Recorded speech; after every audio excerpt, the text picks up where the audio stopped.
Okay, we got a 2001 Polaris 400 Sportsman.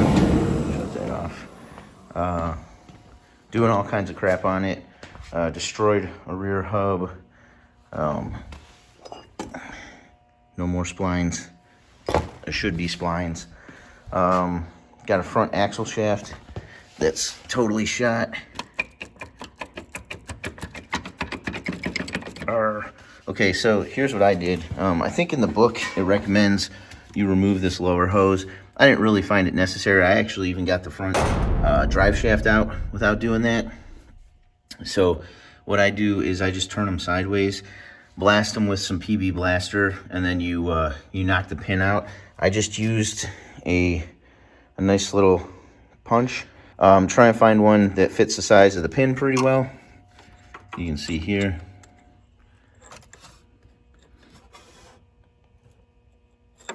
It goes in there pretty well. And then you just kind of tap it out with a hammer, and you should be in pretty good shape.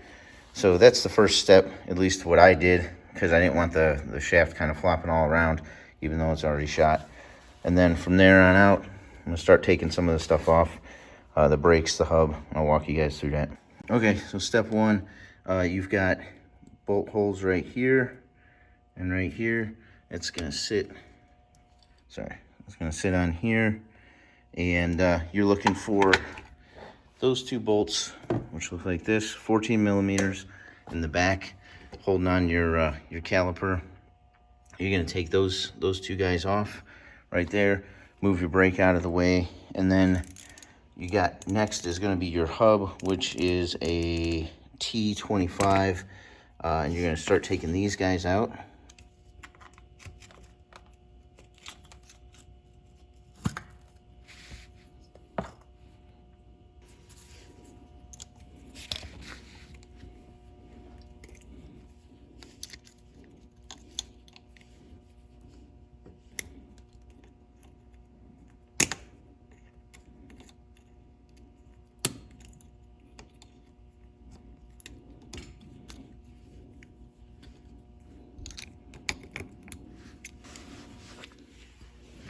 Get your 24 millimeter, probably a big ratchet. I did not pre-loosen this for the video. This shit's not even tight, so that's a little suspect. Also, I believe this is supposed to have some kind of fluid in here. You can see that there's some leftover shit, but nothing worth anything, so that's a little suspect as well. You can kind of see there's still some remnants of, I think it's like a transmission fluid, if I remember correctly. I haven't done these in a long time. But usually that's what this cap is for. It's got an O-ring with it too, you can see here. So hopefully that's in focus, I can't tell. But there's a cap with an O-ring. You're supposed to put fluid in it, I believe, through the top. There's a little hole right up top here. So I'm gonna have to look into that. I got the book. I'll check it out because I haven't done this in quite some time. But you reach behind it and grab everything so that it all comes out as one piece, because you don't want all this stuff all over the place, in case you don't know how it goes back in.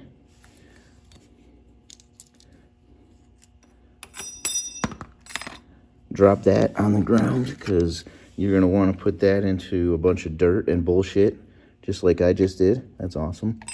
Good. The fluid is shitting all on me. Fantastic. You definitely want that to happen. Put your bearing back in the race. I don't know why I'm putting this back on here. This whole axle shaft has to come off anyway.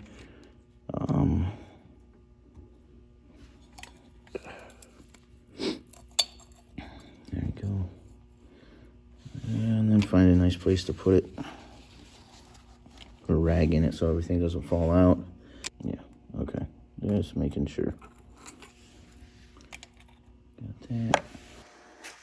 Okay, so what I did here was I was trying to get the ball joint off the bottom. I'm having a hard time separating that, so I'm going to wait until I take the A-arms off. So there's two things you could do. You could separate the ball joint down here, right? Or you can take off your A-arm bolts and then drop the A-arm completely, which will let your shock swing out a little bit. Or if your half shaft is as loose as mine, you can pull forward on it and then push this up, and you should be able to slide the whole thing out.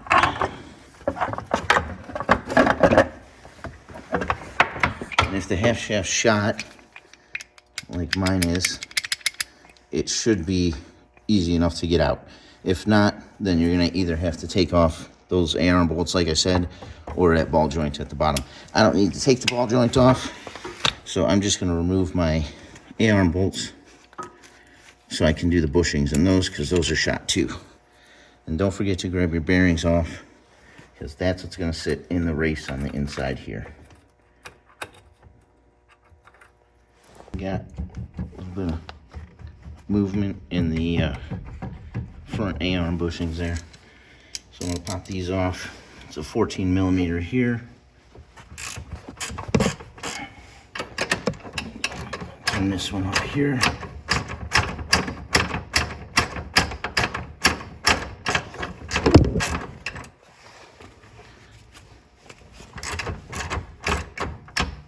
While I was trying to take it out, whatever it's threaded into was rotating in there. So what I did was came back around to this side, tighten this one up a little bit, and then I'm going to loosen this one and take that A-arm bolt out.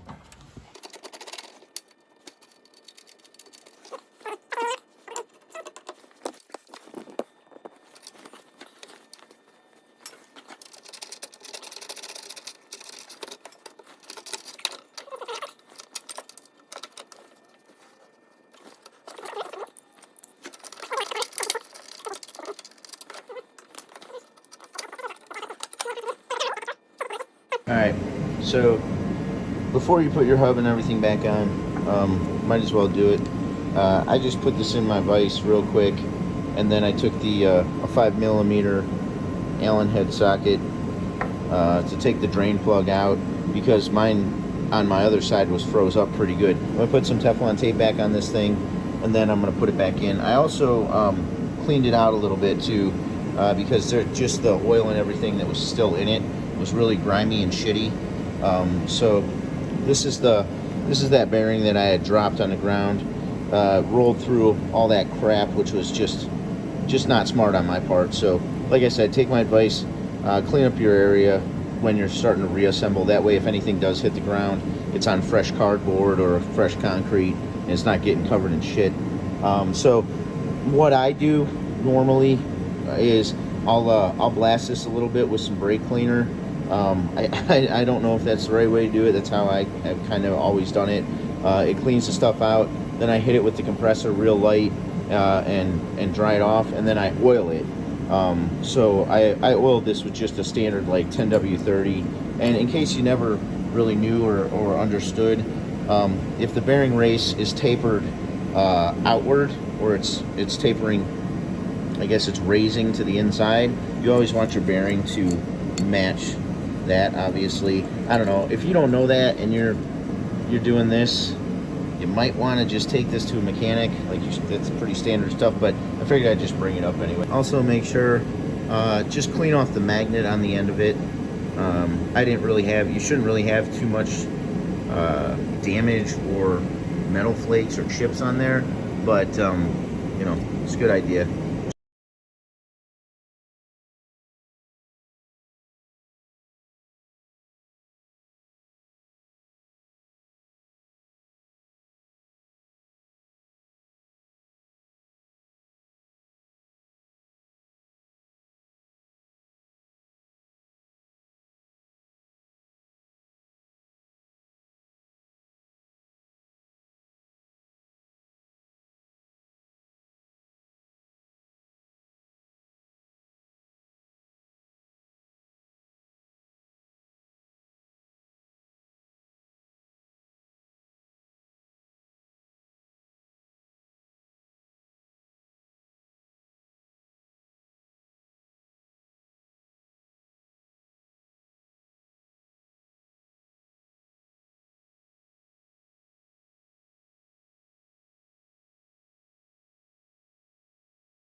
make sure you got your pin.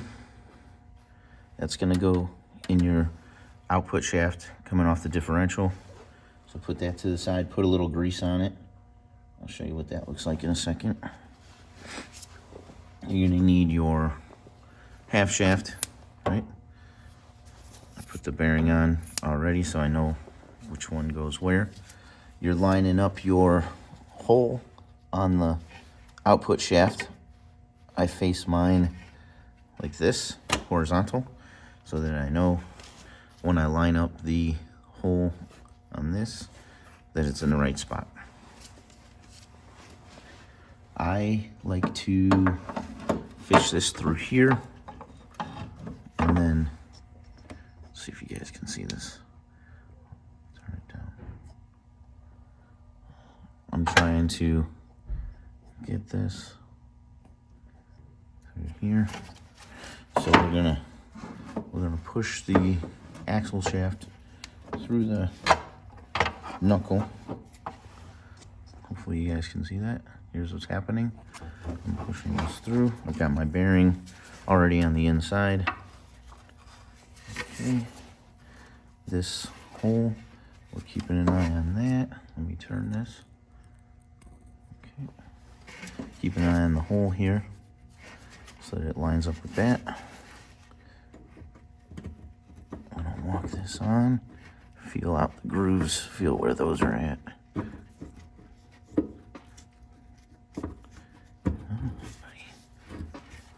That should be it. Slide on. Sometimes you might have to tap them on. I actually fit this on once already just to make sure. So now what I'm going to do before I even mess with my pin is I'm going to take a punch and I'm going to find this hole and walk it through to make sure that I've got it lined up. So I've run the punch in the hole as far as I can just to make sure that's lined up. If you have something thinner, it could be like a nail. You could use whatever, even a drill bit if you wanted to. So now I'm gonna put a little bit of grease on the end of this. A little bit of grease there. And match it up to the hole.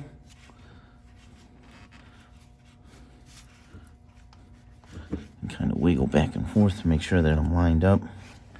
And I use a regular hammer with a brass bar so that I don't bust up the end of the pin, because you need that to be in pretty decent shape or else it could be tough trying to take it back.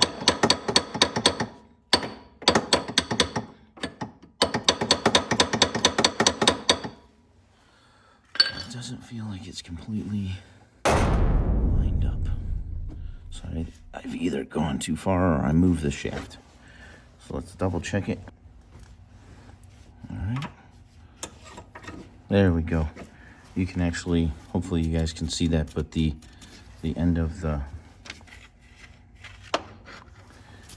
pin, the punch is coming out right there.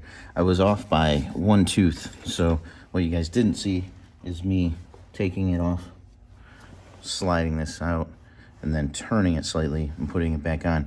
Even being off 1 tooth, I was still able to get the punch partially through the hole, so that it shows you that you kind of gotta finesse it a little bit until you know that the thing's completely lined up, because you don't want to bang the shit out of the end of that. It's just gonna end badly for you and that pin.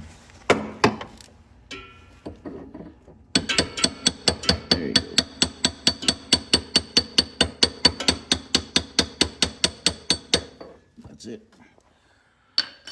should come out a little bit here. If you want, you can hammer it back so it's about level, but it should be fine. Next up, I kept my hub and my bearings in the setup that I had taken them off. So you can see everything's still in there. Tried to keep everything together so that there's hopefully no confusion about how it goes back together. So what I've done is I've already slid this bearing on. I guess I probably shouldn't have, so I could at least show you. But I slid that bearing back into its race. I've got these guys that are gonna go back on. The entire assembly inside of it looks like this. This is all part of your locking hub. Should look like that on the inside. Hopefully you guys can see it. I can't really tell if you can. Slide this on. Make sure that hopefully you can see this, but make sure that you've got your little mechanism that locks in right here. Those lock into the housing areas. Into the little, the bumps lock into the open areas, the little pieces. I'm just rambling, so ignore me. The dust shield on this still looked pretty good.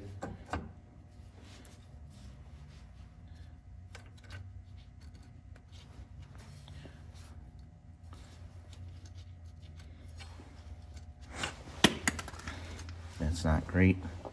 Wipe that off. You don't want a bunch of shit in there, which I just did. And it just rolled right through the fucking dirt. You know what? That's actually a really good point. Instead of working in a bunch of filth like this, if you're working in cardboard, if you're working in your shop, clean the area underneath before reassembly. This is a pretty rookie mistake on my part.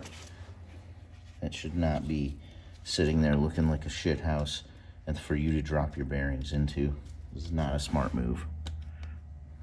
So I got out my normal torque wrench, but it doesn't even reach these settings. So I got this my old school one that my dad gave me out, and this one goes into inch pounds. So really, you're just trying to get it to. I'm just doing this with my finger, right about there.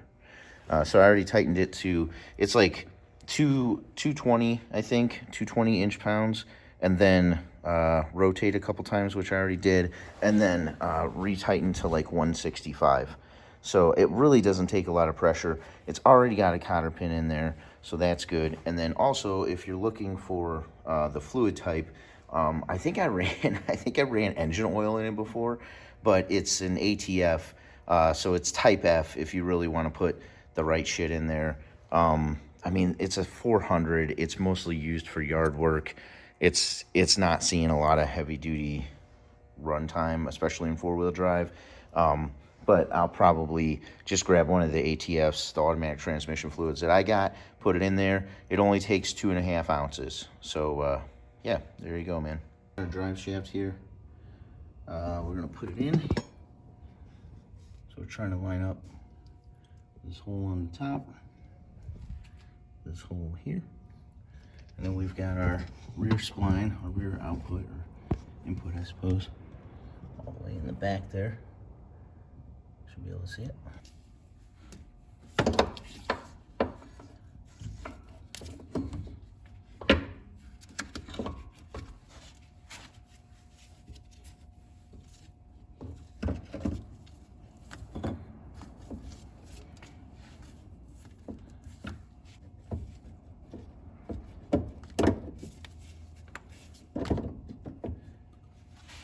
Here's what I'm trying to do, or here's what I've been doing. I'm just tapping the drive shaft in place, and then I put a punch through it, and I rotate it until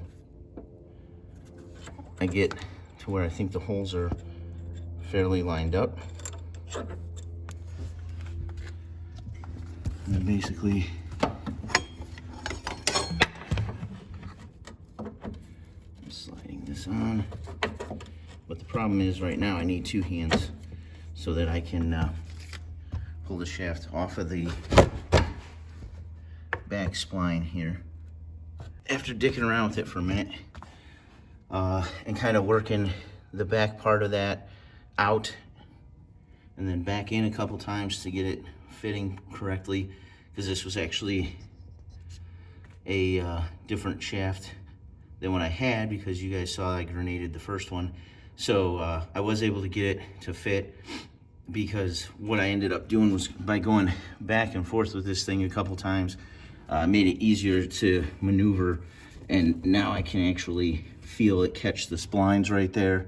The holes are lined up. It wasn't super simple. You know, the old shaft was pretty easy to get in and out even before it was disintegrated. I had some grease on there, and I was able to kind of get this worked up. Just have some patience and kind of work it back and forth. I used the brass hammer and the brass slug, and then a regular hammer to just help me work it back and forth until I was able to get the thing lined up. So have some patience.